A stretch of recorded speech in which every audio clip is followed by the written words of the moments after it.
ప్రభువునందు ప్రియులకు యేసుక్రీస్తు నామములో శుభములు తెలియచేయుచున్నాం. ఈ దినము హెబ్రోన్ క్యాలెండర్ వాగ్దానము. ఏడవక ఊరుకొనుము, కన్నీళ్లు విడుచుట మానుము.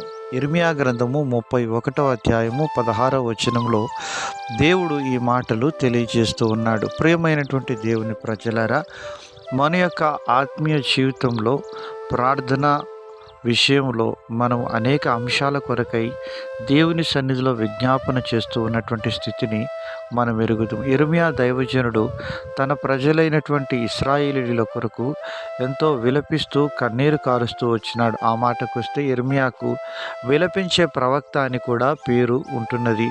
ప్రియమైనటువంటి దేవుని ప్రజలారా, దేవుని యొక్క ప్రజల కొరకు, దేవుని యొక్క సంఘము కొరకు దైవజనుడు ఎంతగానో విలపిస్తూ ఉంటున్నాడు.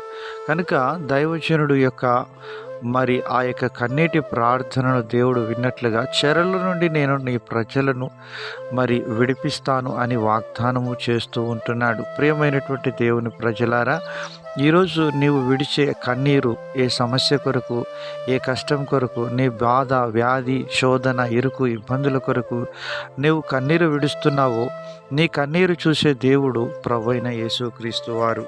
ఒకవేళ మనుషులెవరు నీ స్థితిని గమనించకపోవచ్చును, కానీ దేవుడు నీ యొక్క కన్నీరును చూచేవాడుగా ఉంటున్నాడు. హిజ్కియా మరణకరమైనటువంటి వ్యాధితో పడకలో ఉంటుండగా తాను గోడ తట్టు తిరిగి కన్నీరు విడుచుచూ చేసిన ప్రార్థనను దేవుడు పరమందుండి ఆయన వింటూ వచ్చినాడు.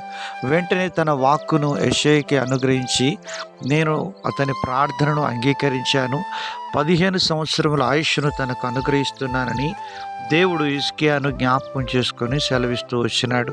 ప్రియమైనటువంటి దేవుని ప్రజలారా, దేవుడు ఈరోజు నీకన్నిటిని కూడా తొడవడానికి ఇష్టపడుతున్నాడు.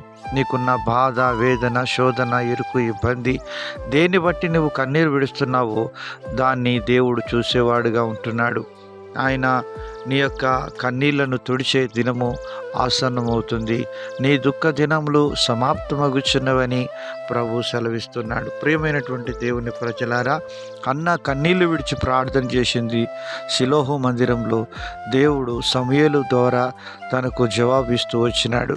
అలాగున దేవుడు నీ ప్రార్థనను కూడా ఆలకించి నీ ప్రార్థనలన్నీ కూడా యెహోవా సఫలపరచునుగాక అని దేవుని వాక్యము సెలవిస్తూ ఉంటున్నది.